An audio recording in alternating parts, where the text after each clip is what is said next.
and welcome.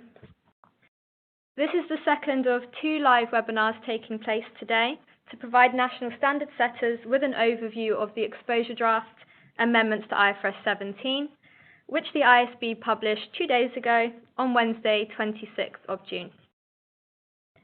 My name is Laura Kennedy, and I'm joined today by my colleague, Roberta Ravelli, and we are both technical staff here at the ISB. Before we start, I have just a few housekeeping points to outline on how the webinar will run. First, if you would like to download the slide pack, then there is a button to do so. It's just below the window on your screen, which is showing the slides. In the second half of the session, we'll be taking questions. If you have a question you'd like to submit, then there is a text box on your screen to do so. Just type your question, click submit, and that will come through to Roberta and myself. A recording of the webinar will be available on our website after we've finished. And finally, just to note, as always, the views expressed during this webinar are those of myself and Roberta, and they're not necessarily those of the ISB or of the IFRS Foundation. So with that introduction, I'll hand over to Roberta. Thank you, Laura. So before getting into the details of each amendment proposed in the exposure draft, I think that it might be helpful to explain why the ISB is proposing targeted amendments to IFRS 17. So the main objective of the proposed amendments is to continue to support the implementation of IFRS 17 by reducing its implementation cost and making it easier for companies to explain the result of applying IFRS 17.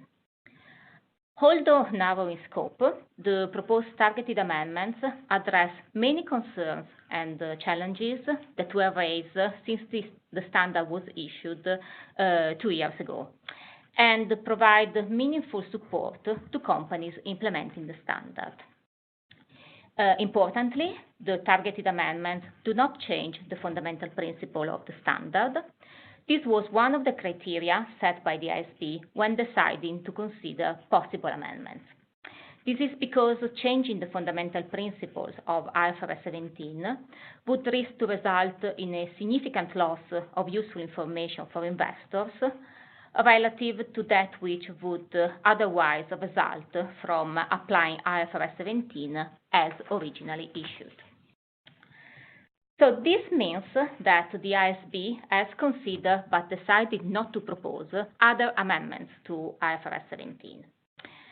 In total, the ISB considered concern and challenges expressed by stakeholders on 25 topics, including the possible amendments suggested by the stakeholders for each of those topics.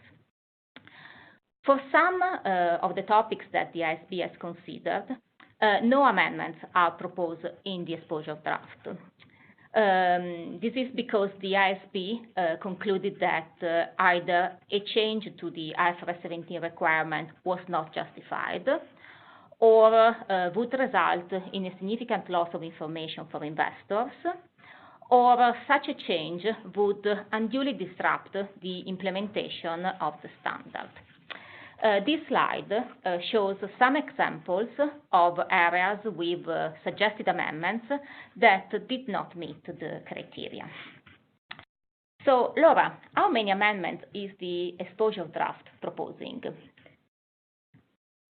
The exposure draft is proposing 12 targeted amendments, which are in 8 areas, as shown on this slide. It also includes some minor amendments, such as a clarification about the definition of an investment component. We will now walk through each of the targeted amendments, and we have some simple examples to demonstrate the 3 amendments, which are shown on this slide in a different color. The first amendment is for the effective date of IFRS 17 and of IFRS 9 for insurers. The exposure draft proposes that all companies applying IFRS standards would be required to apply both IFRS 9 and IFRS 17 on 1st of January 2022. The proposal to defer the effective date by 1 year reflects a balance between different needs. Firstly, the need to provide certainty about the effective date of IFRS 17. Providing that certainty should minimize any disruption created by the decision to consider amendments to IFRS 17. Secondly, the need to require implementation as soon as possible. IFRS 17 is urgently needed to address the inadequacies in insurance accounting practices today. And thirdly, the need to limit any increase in workload and costs for companies that are advanced in their implementation projects. Some stakeholders expressed the view that the effective date should be deferred by 2 or 3 years to allow some additional time for implementation. However, on the other hand, some stakeholders expressed concerns that deferring the effective date for more than 1 year could increase costs without a corresponding benefit. The proposal to further delay the implementation of IFRS 9 for some insurers will continue to enable those insurers to first apply IFRS 17 and IFRS 9 at the same time. The next two proposed amendments shown on this slide and on the next slide refer to the scope of IFRS 17, that is the contract to which IFRS 17 applies. IFRS 17 applies to all insurance contracts with some specific exclusions. The exposure draft proposes to add other two scope exclusions to reduce IFRS 17 implementation costs for companies that typically do not issue insurance contracts, other than some loans and some credit cards that meet the definition of an insurance contract in IFRS 17. Without those scope exclusions, those companies would incur costs without a corresponding level of benefits in applying IFRS 17 to those banking products. The first proposed scope exclusion is about some loans. For example, loans that waive the repayment of the outstanding balance of the loan if the borrower dies. And the exposure draft proposes to permit companies that issue those type of loans to choose to account for those loans applying either IFRS 17 or IFRS 9, considering that both standards provide useful information for those contracts. The second proposed scope exclusion is about some credit cards. For example, those that provide coverage for the purchases made by a customer using the credit card without reflecting the insurance risk in the pricing of the credit card. In some cases, the banks issuing those credit cards provide the insurance coverage for free, for example, because this is imposed by the local regulation. The exposure draft proposes to require companies issuing those credit card contracts to continue to apply IFRS 9 to those contracts rather than IFRS 17, considering that the existing accounting for credit cards provides useful information, and we are not aware of any companies that today account for those credit cards as insurance contracts. We're now going to move on to the proposals in the exposure draft which relate to the measurement requirements in IFRS 17, starting with acquisition costs for renewals. IFRS 17 requires an insurer to consider acquisition costs when determining the expected profit of insurance contracts. The insurer considers these costs by recognizing them as an asset until the contracts are recognized, or by including them in the cash flows expected to fulfill the insurance contracts. In some cases, an insurer will pay a non-refundable commission for new contracts that it's expecting that policyholders will renew in the future. Sometimes, those commissions will exceed the premiums for the initial contract because the insurer expects to recover the commissions through renewals. IFRS 17, as originally issued, requires that those commissions are attributed fully to the initial contract, causing the initial contract to be loss-making. The proposed amendment in the exposure draft would result in part of the commissions being allocated to the expected renewals.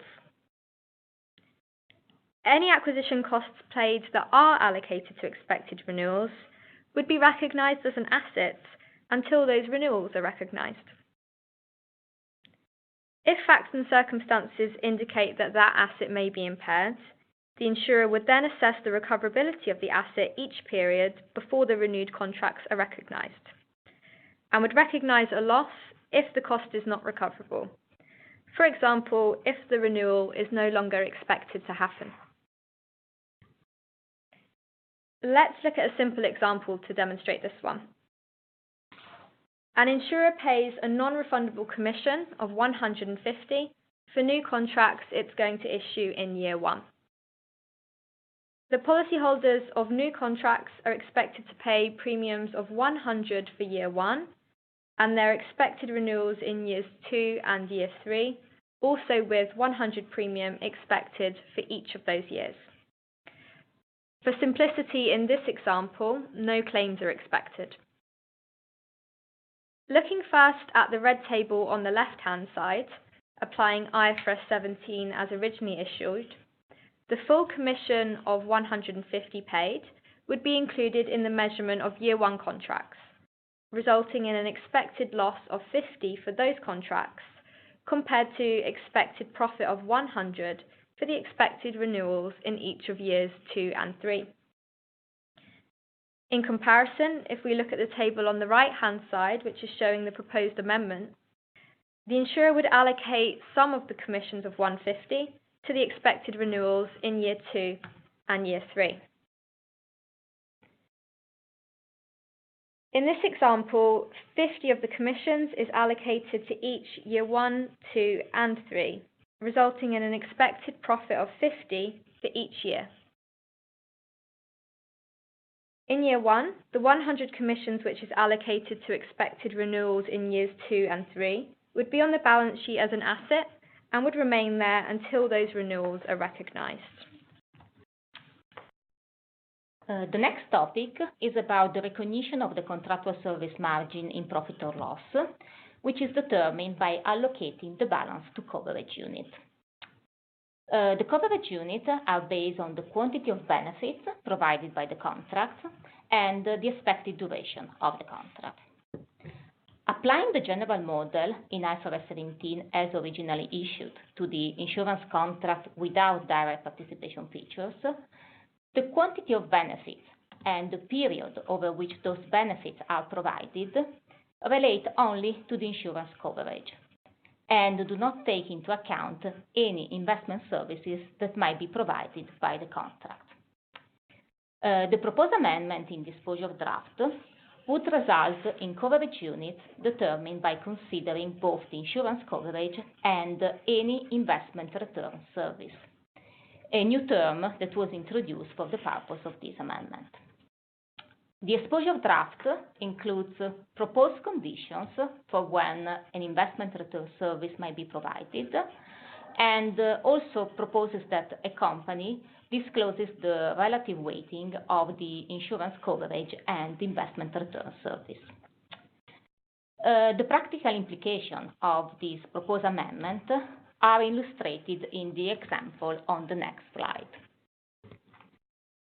In this simplified example, a company issues a 10-year insurance contract, which provides insurance coverage for the first 6 years and includes an investment component for 10 years. Applying IFRS 17 as originally issued, the profit generated by the insurance contract is recognized in full over the first 6 years, in line with the pattern of provision of the insurance coverage. Applying the proposed amendments, if the company determines that the investment return service is being provided by the contract, its profit would instead be recognized over a period of 10 years, considering the pattern of provision of both the insurance coverage and the investment return service.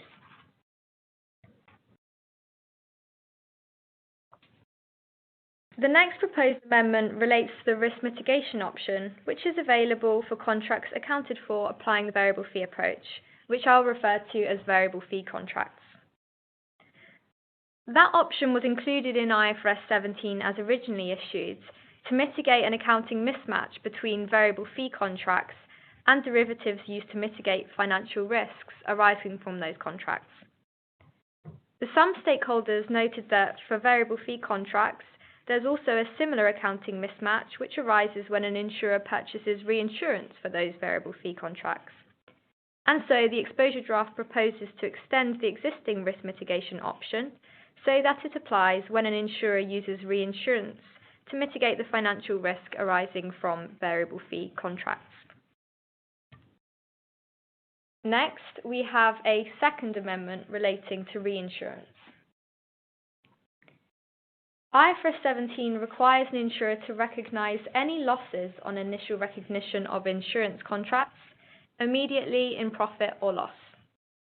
However, looking at reinsurance contracts held, applying IFRS 17 as originally issued, any net cost or net gain of purchasing a reinsurance contract is recognised in profit or loss as reinsurance services are received. This can result in accounting mismatch because while the loss on the insurance contracts is recognised immediately, any recovery of that loss from the reinsurance contract is recognised over time. The proposed amendment addresses this accounting mismatch by requiring that an insurer recognise a gain on the reinsurance contract at the same time that it recognises losses on the initial recognition of underlying insurance contracts that are loss-making. For the proposed amendment to apply, the reinsurance contract is required to be entered into before or at the same time as the loss-making insurance contracts, and to provide coverage for a fixed proportion of claims.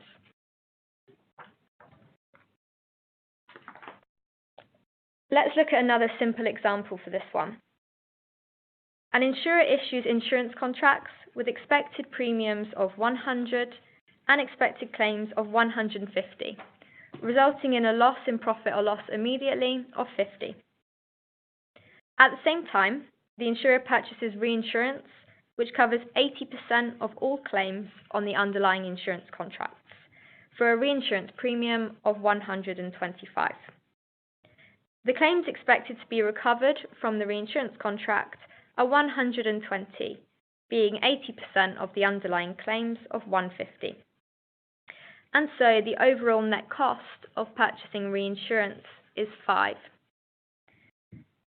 Looking at the red table on the left-hand side, applying IFRS 17 as originally issued, that net cost of 5 is recognised over time as services are received from the reinsurer.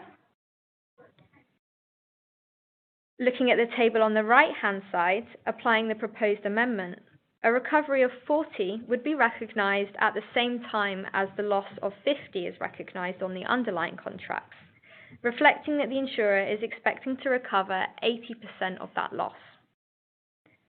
The adjusted net cost of the reinsurance would be 45, and that would be recognised over time as services are received from the reinsurer. So moving to the presentation on the balance sheet, IFRS 17, as originally issued, requires to present groups of insurance contracts that are in an asset position separately from groups of insurance contracts that are in a liability position. A group of insurance contracts is in an asset or in a liability position depending on the net cash flows, such as the premiums to be received and the claims to be paid for each group of insurance contracts. Identifying those net cash flows for each group of insurance contracts typically requires integrating independent systems, such as cash management systems and actuarial systems at the level of a group of contracts.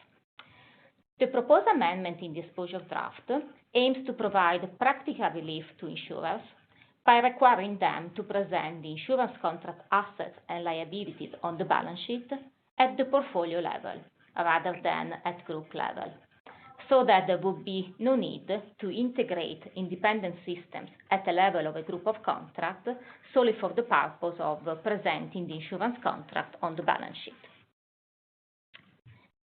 And finally, transition.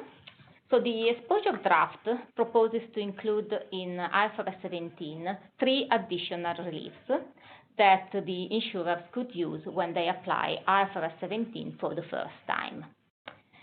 But before getting into this, it is probably helpful to note that the basis for conclusion on the exposure draft explains that it is expected that a company will make estimates in determining the IFRS 17 transition amounts when the company applies the full retrospective approach or the modified retrospective approach in IFRS 17, as with any other IFRS standard. So the basis for conclusions includes this explanation because some stakeholders were concerned that the existence of specific transition reliefs implied that normal estimates were not allowed. The first proposed transition relief is about contracts that were acquired before the transition date that companies might not be able to distinguish from contracts that they have issued. This distinction is required by IFRS 17 because the liabilities for claim settlement are treated as a liability for remaining coverage if the contract were acquired in a business combination, and as a liability for incurred claims if the contract were instead issued by the company. Proposed amendment in the exposure draft would permit a company to account for the liabilities for claim settlement acquired in a business combination before the transition date as liability for incurred claims, if the company cannot identify the acquired claims liabilities and account for them separately as a liability for remaining coverage. So lastly, we have 2 more reliefs proposed in the transition requirements, and those 2 both relate to the risk mitigation option for variable fee contracts, which we discussed earlier. Some stakeholders expressed concerns because IFRS 17 prohibits retrospective application of the risk mitigation option. In response to those concerns, 2 amendments are proposed in the exposure draft. The first one, which is shown on this slide, would permit an insurer to apply the option prospectively from an earlier date, being the transition date rather than the date of initial application. The second proposed amendment, shown on this next slide, would permit an insurer to apply the fair value approach to transition for a group of variable fee contracts that would otherwise be accounted for retrospectively, if specified conditions are met. Applying that proposed transition relief, an insurer that would apply the risk mitigation option would reflect the effects of risk mitigation activities in place before the transition date consistently, in equity at transition and in future profitability. So this was a quick overview of the proposed amendments. As Laura mentioned at the beginning, the exposure draft was published on the 26th of June and is now available to download from the IFRS Foundation website. The exposure draft is open for comment until the 25th of September. And as a general reminder, we thought it was helpful to remind that anybody can submit a comment letter and that we consider all comments that we will receive. So just to finish, just to confirm what is available on the IFRS Foundation website, the exposure draft itself, which shows the proposed amendment to IFRS 17, the basis for conclusions on the exposure draft, which explains the rationale for the proposed amendments and also for the amendments that the ISB considered but decided not to propose, a snapshot, which provides an overview of the proposed amendments. Also, not shown on this slide, but available on the website, there is an additional helpful resource that is a version of IFRS 17 incorporating the proposed amendments. So thank you for listening. We hope that you find this webinar helpful,